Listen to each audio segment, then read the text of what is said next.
জুমাবার উপলক্ষে, শুক্রবার উপলক্ষে কোরআন এবং সুন্নাহর আলোকে 14টি আমলের কথা ইনশাআল্লাহ আমরা শেয়ার করব, যে আমলগুলো একজন মুসলিম হিসাবে আমাদের প্রত্যেকের প্রতি সপ্তাহে জুমাবারকে কেন্দ্র করে করা উচিত।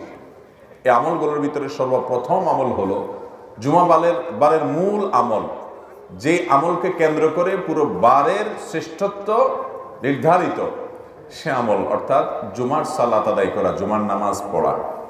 জুমার দিন, এই দিনটা আল্লাহর কাছে এত গুরুত্বপূর্ণ যে এই দিন সম্পর্কে, এই দিনের যে জুমার যে নামাজ, এই নামাজ সম্পর্কে আল্লাহ তাআলা কোরআনে কারীমে শুধুমাত্র একটা আয়াত নাজিল করেন না, গোটা একটা সূরা, আস্ত একটা সূরা নাজিল করেছেন।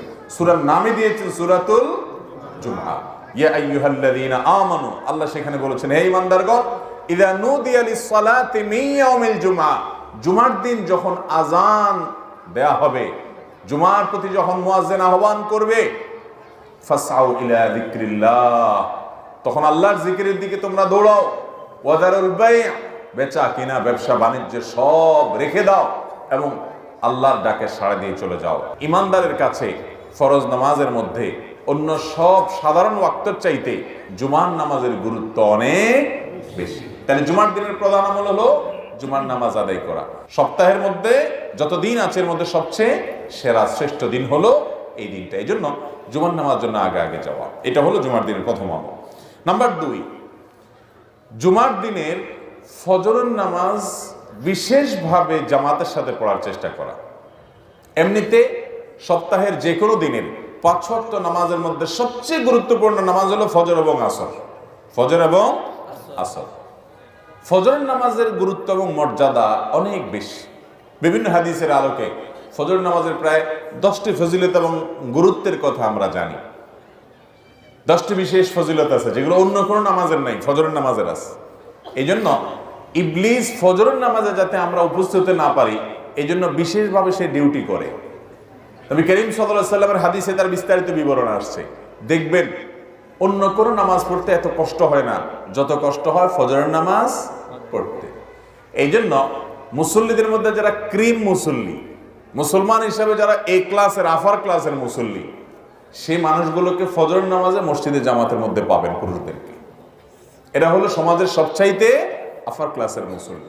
ফজরের নামাজের মধ্যে আবার সবচেয়ে শ্রেষ্ঠ এবং গুরুত্বপূর্ণ ফজর নামাজ হলো জুমার দিনের ফজরের নামাজ, যে আফদালুস সালাওয়াতি ইনদাল্লাহ, আল্লাহর কাছে দুনিয়ার যত নামাজ আছে এর মধ্যে সবচেয়ে শ্রেষ্ঠ নামাজ হলো সালাতুল ফজর ইয়াউমাল জুমআতি মাআল জামাআ। জুমার দিনে জামাতের সাথে পুরুষরা ফজরের নামাজ পড়লে এটা হলো আল্লাহর কাছে সবচেয়ে শ্রেষ্ঠ নামাজ। মুহতারাম হাজিরিন, তাহলে জুমার দিনের দ্বিতীয় আমল হলো এই দিনের ফজরের নামাজটাকে অন্য সপ্তাহের যে কোনো ফজরের চাইতে গুরুত্বপূর্ণ মনে করে কোনোভাবে এই দিনের ফজরের জামাত মিস হতে দেওয়া যাবে না। ঠিক আছে না? ইনশাআল্লাহ চ্যালেঞ্জ নিতে হবে।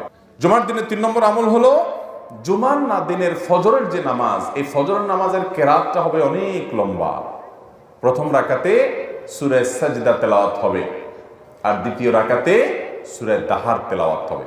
বুখারী মুসলিম এক বর্ণনা করেছে যে নবী করিম সাল্লাল্লাহু আলাইহি সাল্লাম জুমার দিন ফজরের নামাজে, ফজরের ফরজ সালাতে তিনি ইমামতি করতেন, এই 2টা সূরা পড়তেন।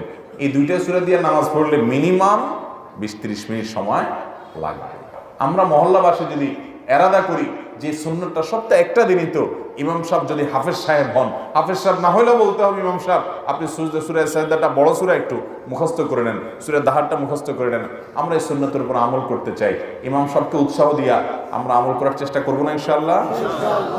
নাম্বার 4, জুমার দিনের 4 নম্বর আমল হলো গোসল করা, সুগন্ধি লাগানো, মেসওয়াক করা। মুসনাদ আহমদের একটা হাদিসে বর্ণিত হয়েছে, নবী করিম সাল্লাল্লাহু আলাইহি সাল্লাম বলেছেন, যে ব্যক্তি জুমার দিনে গোসল করবে এবং সুগন্ধি ব্যবহার করবে, মেসওয়াক করবে এবং মসজিদে আগে আগে যাবে, সেখানে গিয়ে কোনো কথা বলবে না, আল্লাহ যতটুকু সাধ্য দিয়েছে ততটুকু নামাজ আদায় করবে এবং ইমাম সাহেবের খুতবা ভালো করে শ্রবণ করবে, তো 2 জুমার মধ্যবর্তী যে ছোটখাটো গুনাহ থাকে আল্লাহ তাআলা এগুলো মাফ করে দিবেন। তো এই জন্য ভাইয়ারা, জুমার দিনের এই হাদিসে 3টি কাজের কথা একসাথে চলে আসছে। আমরা একটা পয়েন্টই বলতেছি। 4 নম্বর আমল হলো গোসল করা, সুগন্ধি লাগানো এবং মেসওয়াক করা। 5 নম্বর আমল হলো আল্লাহ তাআলা যা পোশাক দিয়েছেন এর মধ্যে সবচেয়ে ভালো পোশাকটা পরবেন জুমার দিনে। আবু দাউদের হাদিসে বর্ণিত হয়েছে, যেটা আবু সাঈদ খুদরি এবং আবু হুরায়রা তারা বর্ণনা করেছেন, যে এই দিনে যদি কেউ ওই যে গোসল করে, মেসওয়াক করে এবং উত্তম পোশাক পরিধান করে, হাদিসে উত্তম পোশাকের কথা বলা আছে, তাহলে দুই জুমার মধ্যবর্তী গুনাহ খাতা আল্লাহ তাআলা মাফ করে দেন। তো এই জন্য যে পোশাকগুলো থাকবে ওর মধ্যে উত্তমটা পরবো আমরা। এটা আলহামদুলিল্লাহ আমরা বেশিরভাগ মানুষ আমল করি। 6 নম্বর আমল হলো জুমার দিনে 5টি বিশেষ কাজ করা। এই কাজগুলোর মাধ্যমে আল্লাহর জমিনে যত সওয়াবের কাজ আছে এর মধ্যে সবচেয়ে শ্রেষ্ঠতম সওয়াবের কাজ আপনি করতে পারবেন। তাহলে জুমার দিনে গোসল উত্তম রূপে করা, ভোরে উঠে ফজর নামাজ জামাতের সাথে পড়ার পাশাপাশি জুমার নামাজে আগে আগে যাওয়া এবং পায়ে হেঁটে যাওয়া, বাহনে না চড়া, এবং ইমামের খুব কাছাকাছি যত সম্ভব গিয়ে বসা। আর 5 নম্বর হলো ইমাম যখন খুতবা পাঠ করবেন, খুতবার জন্য আসবেন, চুপচাপ থেকে কোনো একটা কথা বলা ছাড়াও, একটা অনর্থক কাজ করা ছাড়াও মনোযোগ দিয়ে আগ্রহের সাথে খুতবা শ্রবণ করবে। বাস এই 5টা কাজ করার মাধ্যমে প্রতি কদমে 1 বছর নফল নামাজ এবং নফল রোজার সওয়াব পাওয়া যাবে। সহজ কথা না ভাই। মুহাদ্দিসিনে কেরাম অনেকে বলেছেন ইসলামে অনেক ফজিলতের হাদিস আছে, ইসলামে যত ফজিলতের হাদিস আছে এর চাইতে বেশি ফজিলতের কোনো হাদিস ইসলামে আর নাই। সর্বোচ্চ ফজিলতের হাদিস হলো এটি জুমার দিনের। আমল করার চেষ্টা করবো না ইনশাআল্লাহ? তাহলে এটা হলো জুমার দিনের 6 নম্বর আমল। 7 নম্বর আমল হলো জুমার দিন মসজিদে যে 2 রাকাত তাহিয়াতুল মসজিদ আদায় করা। এটা শুধু জুমার দিনের না, এটা প্রতিদিনই করার চেষ্টা করব আমরা। অন্য যে কোনো সময় তাহিয়াতুল মসজিদ পড়তে হবে, জুমার দিনও বিশেষ গুরুত্বের সাথে আমরা পড়ার চেষ্টা করবো ইনশাআল্লাহ। 8 নম্বর আমল হলো যদি কারোর জুমার দিনে এই মসজিদে আসার পর ঘুমানি আসে, ঝিমানি আসে, সেই জন্য জায়গাটা পাল্টায় নেয়, তাহলে বোঝা গেল এটা একটা ঔষধের। জায়গাটা পাল্টায় আরেক জায়গায় উঠে বসলে ইনশাআল্লাহ ঘুম কি হবে, তাৎক্ষণিকভাবে অন্তত কেটে যাবে। আবার ঝিমানি আসছে নতুন জায়গায়, যেখানে গেছেন সেখানে সেটা আবার একটু পাল্টান। এবার পাল্টালে ইনশাআল্লাহ ঘুমের সাথে লড়াই করে আপনি ইবাদত বন্দেগী করতে পারবেন।